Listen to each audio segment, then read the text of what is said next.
Hey guys, I'm RiggyRob. Welcome back to Disco Elysium.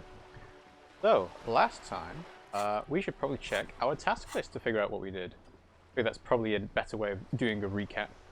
So, last time, we had a discussion with René and Gaston about the Royalist movement and the history of Revachol. We found a smoker on the balcony who appears to have seen something to do with the murder, but has decided to vacate the premises. We need to investigate the apartment for the cleaning lady. It could be counterculture people. And then we met Joyce, or Rejoice, but she prefers being called Joyce. She is the lead negotiator for the strike, and she wants us to do some investigating about some drug smuggling in return for her giving us some info. And the other thing we could do is find our badge, but we don't know how easy that'll be to find. So we got through a few of the questions with Joyce, but we didn't get through all of them. But I do have a couple of prompts here, so let's see what these are. What's this? We're getting reports of normal, reasonable, temperate, political opinions somewhere in Martinez. You must be mistaken, I'm a real radical. That's me, Mr. Reasonable. Someone's got to keep it sane around here. This is because I keep saying none of the above to political stuff, isn't it? Well, I don't think I've actually ever said anything like none of the above when it comes to the political stuff. Being radical can be a good thing if you're, wanting to be progressive. It can be a real bad thing if you wanted to go the other way. But last time, we also got a thought about being a boring cop. I don't know whether it's here. No, it might not be here, actually. But basically, we are a normal person as well as crazy. And that's me, Mr. Reasonable. Someone's got to keep it sane around here. The air suddenly feels calmer, more transparent in a strangely tender way. Perhaps it's the hangover. Perhaps it's a temporary surge of serotonin. But something tells you it's time to become a citizen of the Kingdom of Conscience. First, where is the Kingdom of Conscience? No more talk, sign me up for a passport. No, I'm too fiery for this watercolor ideology. I'm trying to develop more extreme and interesting opinions. Okay, well, where is this Kingdom of Conscience? It is not a place. It is a moment in time that can only arise in the right circumstances. In all of human history, it's only been achieved a handful of times. How do you bring about those circumstances? That's an honorable goal, nod your head approvingly. That's a stupid goal, shake your head dismissively. How do you get these circumstances? Incrementally. Yawn. You'd get there faster with a little speed. Speaking of, when are you going to get on that, bub? We're going to talk to Joyce first, and then we'll start doing the drug smuggling investigation. History's greatest catastrophes have been brought about by people trying to make the world a better place. Too quickly. I don't know about that. I think there's plenty of catastrophes that have been done by people not doing that. That's the genius of Dolores Day. She recognized that progress is meaningless if its gains are lost because of instability. Real, lasting change can only come about gradually, increment by increment. But what about all the things that are wrong now? Okay, but what's the Kingdom of Conscience actually like? That sounds mega boring, count me out. No. What about the things that are wrong now? Tisk tisk. Just because you live in the present doesn't mean you have the right to place your needs above the needs of the future. I kind of do, because otherwise I don't have any way to make any changes for the future. You may never live to see the Kingdom of Conscience. Your children may not. Even your grandchildren might not. But that's no excuse not to keep working. What rationality? What sang-froid? What a fucking joke. Wait, is the Kingdom of Conscience really about doing things or just preserving the status quo? Do you believe the status quo is preferable to chaos and bloodshed? It depends on what the status quo is. Assume, because it's giving me the choice between status quo and chaos and bloodshed, I'm going to assume the status quo does not involve chaos and bloodshed, so I will say yes. There you have it. Sometimes holding the line is progress. Okay, but what's the Kingdom of Conscience actually like? The kingdom is difficult to comprehend, and even more difficult to describe, partly because humanity will need to discard many of the categories that define and limit it today. The kingdom of conscience is post-capitalist, post-national. It's also post-industrial, post-ideological, and even post-sexual. Sounds incredible. Allons-y, let's go there right now. Opt in. That seems fine. I still want to live for the present though. Opt out. Man, that sounds kind of terrible. I don't think I want to be a moralist anymore. Well, I don't agree with this one. Living for the present... So, like I said, if you don't live for the present, you may not have the chance to affect the future. But I kind of like the idea of this kingdom of conscience, so let's opt in. Slow down, Mr. Reasonable. Did you miss the part about compromising and taking things slow? Oh, alright. Well, then let's get there eventually. That's right. Remember, real democracy is just around the corner for Revachol. When that real democracy kicks in, a long time from now, we are all going to be so much happier. We'll see about that. So, the thought. Kingdom of Conscience. Conscience, rather. Temporary research bonus, -2 half-light calm water. Takes an hour and a half. Heartache is powerful, but democracy is subtle.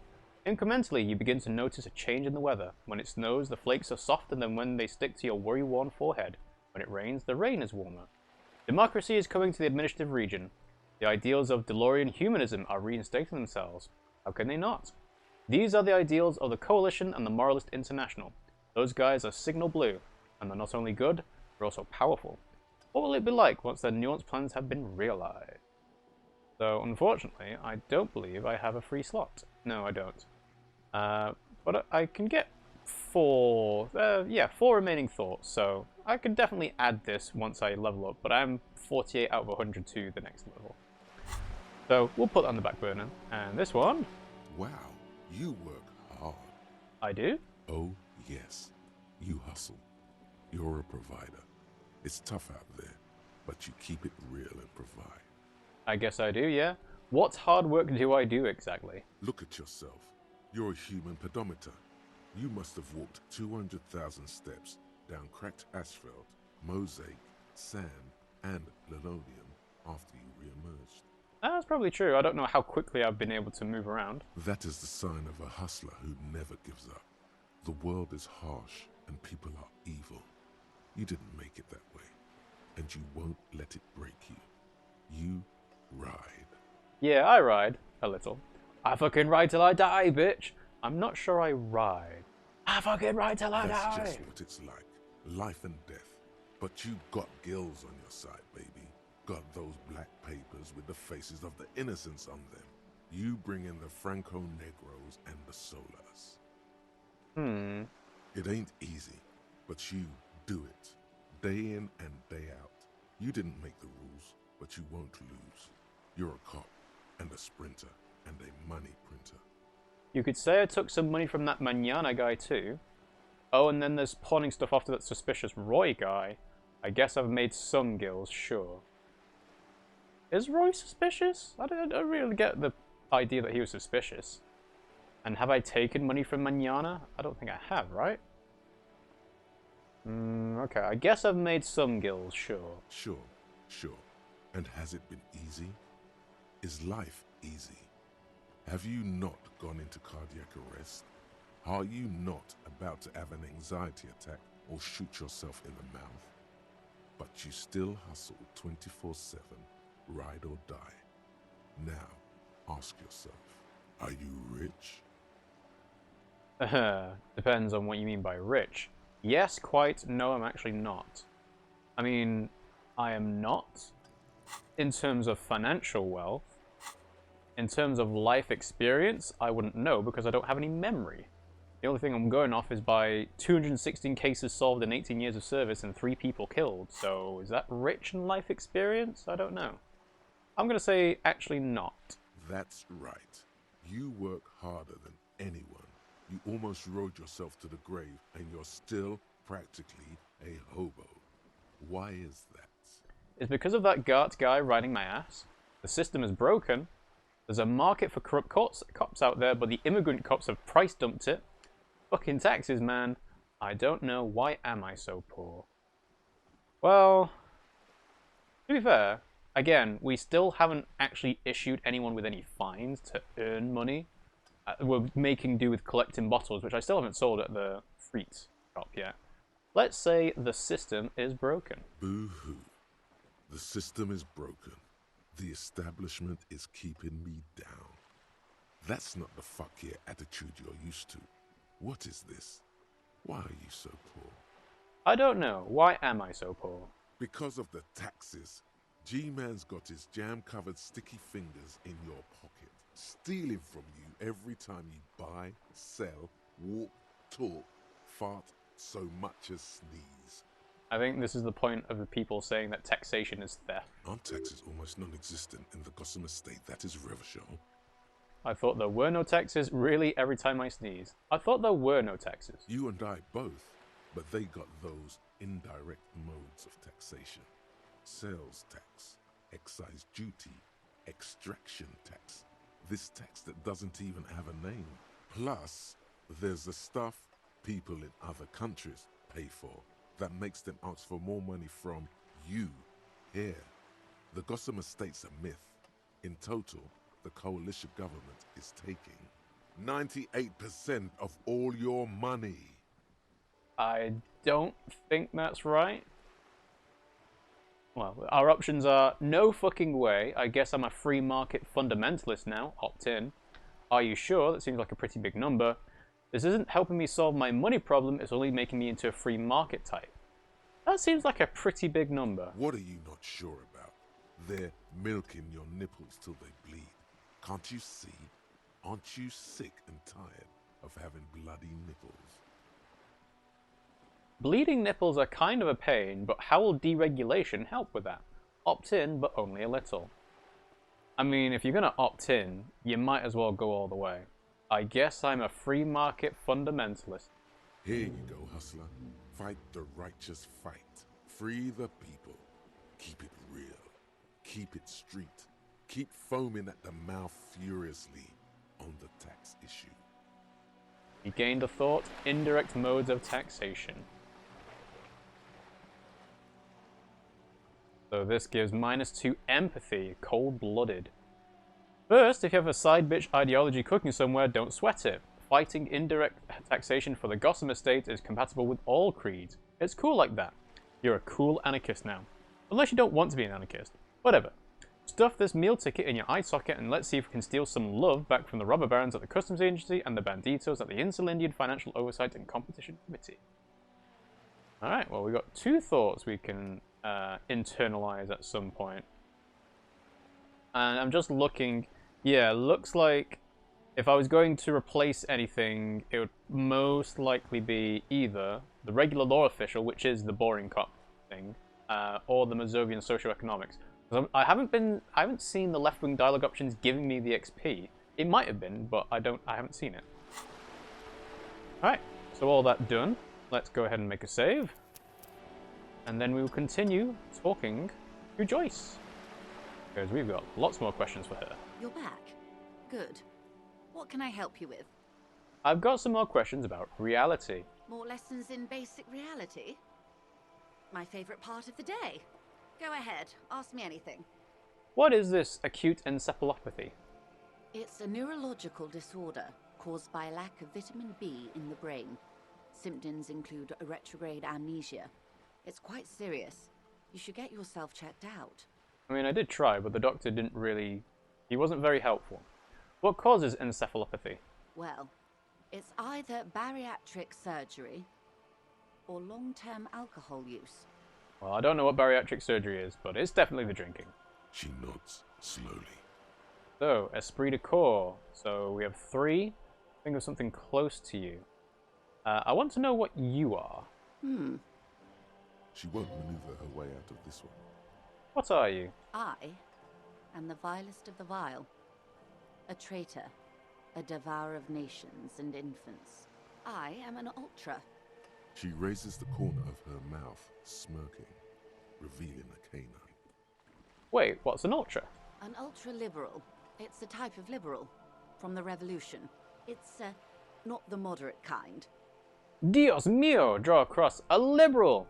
Cool, I liberate pretty hard myself. I don't understand what's so vile about it. Go on then. I don't understand what's so vile about it. Haven't you heard?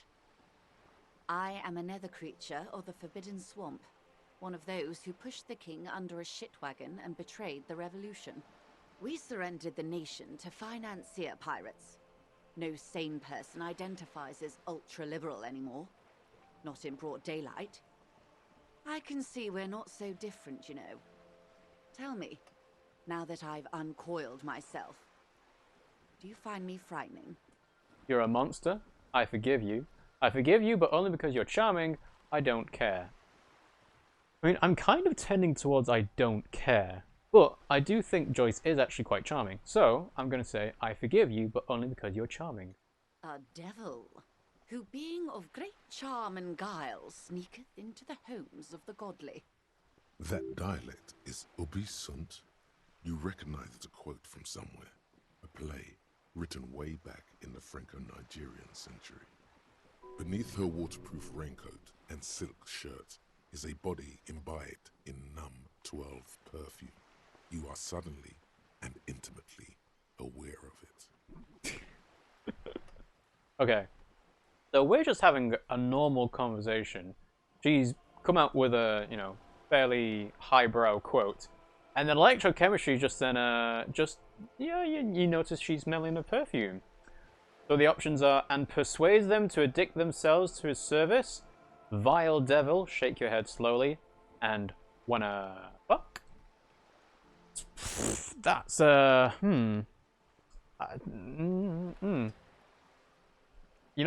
people would be tempted to choose this as an option, just to see what she would say. But that is a very strange thing to do. And also, one thing I didn't mention before is we've been taking morale damage from talking to her because she is the lead negotiator. She is, talking is her job as much as being a detective is mine. So let's see if this is the rest of the quote. And persuades them to addict themselves to the service. Ah, maybe you remember more than you let on.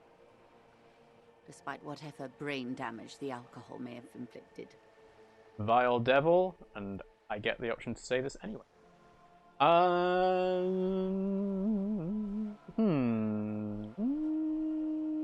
Sure, why not? Steal, kill, and destroy. That they say we've been doing for over 4 decades now. Perhaps regrettably. I've had my fill for this century. He's very good at disarming weird options in dialogue. He hums reading his notes. In any case, I'm glad we can remain collegial despite my scaly bulk, and my perverse need to infiltrate and betray both kingdom and revolution. When the dust settled, the liberals were the only ones left to clean up the mess. By virtue of their survival, they were handed enormous power to shape the future. This was all our last generation managed. Would you have done something differently? With due respect to our overlords, the eternal caretaker government that keeps Martinaise a monument to the efficacy of its artillery, I would not have relinquished sovereignty to the coalition. Not here in Martinaise, and not in the Stella Maris or Delta Beachheads either. If not for my own sake. She realizes her small, cold fists are clenched. She loosens them. Then for my daughters. We had an obligation to defend our sovereignty. We should have burned the whole Isola down rather than let them have it. You're a smart woman, you're a patriot, you have daughters. I assume she is a smart woman, so let's say that. Perhaps. My intellectual vanity will be my undoing. You're no dummy yourself. So am I. A smart woman, I guess. And no, or intellectual vanity will be my undoing.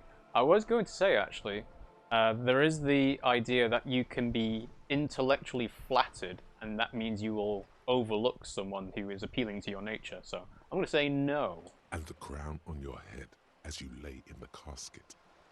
You're a patriot? Yes, I suppose I am. But I wouldn't be a patriot anywhere but here. Seditious talk, man. The lieutenant puts down his notes and gives her a look. You have daughters? Yes. Whatever else I am. I'm also a mother. And a wife. Now, shall we return to reality? Alright, so we've got the esprit de corps checks. What is this? Spread your hand. A bird? A sphenicid? A flightless bird of the polar regions? Keep guessing. Am I really that awkward? I meant, what is this place here? Well, we're asking about what is reality, so I guess keep guessing? Some sort of krill hunter? No, wait. You're an ancient ruin. A symbol of hubris and decay. Half submerged in some salty sea. That seems fairly accurate, you know. So are you saying I'm ruined? Of course you're not, my dear. I'm just terrible at guessing games. I meant, what is this place here? Ah. This is the pier of Rue de Saint-Ghislain, 33A, where the tenants have been kind enough to rent me a slot. Or two. What is Rue de Saint-Ghislain 33A? A pre-revolutionary tenement. Old buildings are called tenements, you see. And new buildings, bâtiments. After les bâtiments nouveaux. But 33A and 33B are not nouveaux. They're He old. looks up at the crumbling facade. This one used to be 8 to 10 stories tall. A real high-rise by the standards of the last century. Built to mirror the skyscrapers across the bay in the Delta. That was before the war, of course. Who lived in them? Mostly the urban middle class, I believe. This was once primo real estate, before the cannons lopped 4 or 5 stories off. Splat, splat. From a dilapidated balcony, a young girl in odd clothes gives Joyce the evil eye, a red paintbrush held to her throat. You could be wrong, but from here it appears as if she's running the brush across her throat in a soaring motion. Cindy the Skull is not a name we've seen before. Wonderful. Alright, what is that? Point to Cindy the Skull. The girl in the old lady rags. Yes, or no, I meant something basic about reality. No, yes. Looks like a sullen and rebellious member of a teen infraculture. Infraculture? Yes, you and I belong to the supraculture. We're common, the herd. The music on the radio, the food in the chain restaurant, those are all too popular for the girl in the old lady rags. She prefers a fantasy world, an infraculture with its own dress code and vernacular. It is an illusion, I'm afraid. There is no refuge from the supraculture. So, someone that wants to have their own sort of sub-society, well, as she says, infraculture. Okay, now explain the same thing, but to a child.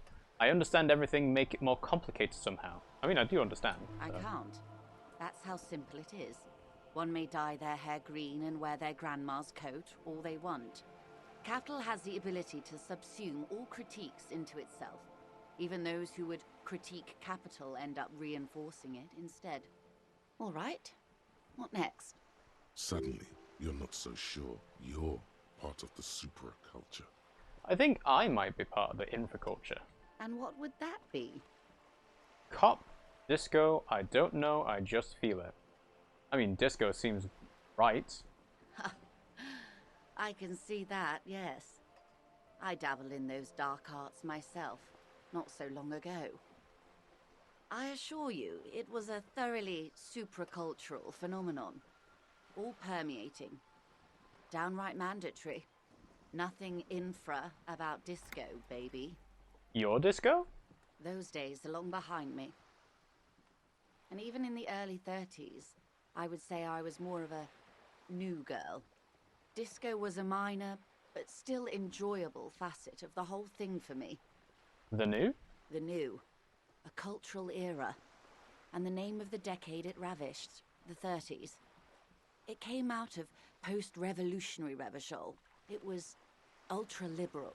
It involved lots of partying, as you might imagine, and champagne-coloured everything. By the looks of it, that would have been when you came of age. Now. She raises her eyebrow at you. Sounds fun, I can't remember a single thing. Champagne, that doesn't sound like anything I'd be into, I'm a straight edge. Got it, let's take it back to Reality Central for the next one. I mean, clearly, my character is an alcoholic. He would dabble in champagne. So, yeah, sounds fun. I can't remember a single thing. Wasn't it Guillaume le Million who said, if you can remember the new, you weren't there? For some reason, your mind is a veritable repository of Guillaume Le Million lyrics, trivia, and B-sides. But the time to explore this is when you're alone, facing a mirror perhaps. Right now, it would derail the reality lowdown. Guillaume le Million. Really? Okay. Right, so... Well, we've got a couple of white checks, so let's try the conceptualization one, seeing as it's almost impossible. What is reach for something fundamental? A strange coldness comes over you as you look at the world. The waves sway the sloop slowly. That's all. The doubt is fully formed in your head. The alien feeling persists. You just can't word the question yet. You have to complete the jamais vu thought first. Right, yes, we did. It was told to us that jamais vu is one of the most important ones to do. We've got 2 hours and 45 minutes left until we complete it. Okay, well, the next one is Esprit de Corps. So we can use the database, RCM use unjacketed ammo, and the Kim debrief has been done. Let's try this legendary check. What is, think of something close to you? 6 kilometers southwest in the Valley of Dogs, Junior Officer Chad Tilbrook takes aim at a rabid black dog licking its wounds in the grass. To his left, his partner, Emil Mullins, whispers, "You heard what happened to Tequila Sunset in Martinez?" "Yes, he lost his mind," Tilbrook answers, fingers on the trigger. "Don't worry, Emil." He pulls it out slowly. Slowly now. He'll find it again. I'm going to give myself a reminder of what Esprit de Corps is supposed to do. It's connecting to Station 41. Right, okay. That's why I was wondering, why are we hearing about something 6 kilometers away? But, yeah, okay, well, let's carry on. We always do. What am I? You? You're an officer of the RCM. She says energetically. The Revachol Citizens Militia? Preciso mundo. Good. And what is the Revachol Citizens Militia? Nothing more nor less than the de facto law enforcement body of post-revolutionary Revachol, Detective. Yes, we are the Revachol Citizens Militia. He's being sarcastic. Are we? You said de facto. This, again, is sort of self-questioning, but she's given the answer. You said de facto. Yes, that means not de jure. The RCM acts in what is poetically called the twilight of international law, both at the behest of the coalition government and to its chagrin. What do you mean? The RCM's responsibilities are defined by the Emergency, Wayfarer and Aliments Acts, 3 pieces of legislation keeping the city in a, let's be honest, laissez-faire stasis to the benefit of foreign capital. All 3 are good to know when we are out policing. Right, well, we already know the Wayfarer Act means that we couldn't ask her for her licenses without a specific warrant. The Emergency and the Aliments Acts are be interesting ones. So basically, I'm a lackey of capital. Basically, I'm a thrall to foreign interests. Basically, I'm one of the good guys. Basically, I'm going to avoid the subject and ask the next question in this line of inquiry. So basically, I'm one of the good guys? No. Basically, I'm a thrall to foreign interests. There's nothing basic about your role, Detective. It's true that the RCM keeps everything the way our seemingly permanent provisional rulers like it. He leans in. Yet, on the other hand, I know these people. I deal with them daily. Let me tell you, dear, they are not fans of you. Well, I wouldn't expect them to be. I'm a symbol of authority. I'm a cop. But why? The post-revolutionary decade was a disaster for the coalition government. Revachol in the 20s was hell, especially on the west side of the river. Gang warfare, a botched privatization scheme, a nuclear pile meltdown. They called it the international zone because no nation wanted to claim responsibility. The RCM restored peace where the coalition failed. A true blue citizens' initiative. They will never forgive you. That's somewhat of an exaggeration. In reality, ours is a mutually beneficial arrangement. Okay, and what are the benefits? Revacholians get to keep the peace in Revachol, and the coalition doesn't have to worry about it. Anyway, sorry to intrude. Please continue. Okay, I guess that is, yeah, mutually beneficial. Yes, Lieutenant. Permit me to conclude with this. Who you are, to me, is the police. The only legitimate law enforcement authority in Revachol. Thank you, ma'am. Say nothing. Back to the basic terms of reality. Oh, thank you. And if those authorities drink so hard they need help recalling the basic terms of reality, well, I'm here to help. Alright, and then what was the RCM Nothing again? more nor less. Yes, we He's being sarcastic. Are we? are. Okay. De facto. That means That's fit for the who I permit me am. to and if those authorities okay, drink same so thing as hard before. they need help Alright, recalling that's the all for basic- now. Glad to have been of assistance. Those And that I that's know. all for now.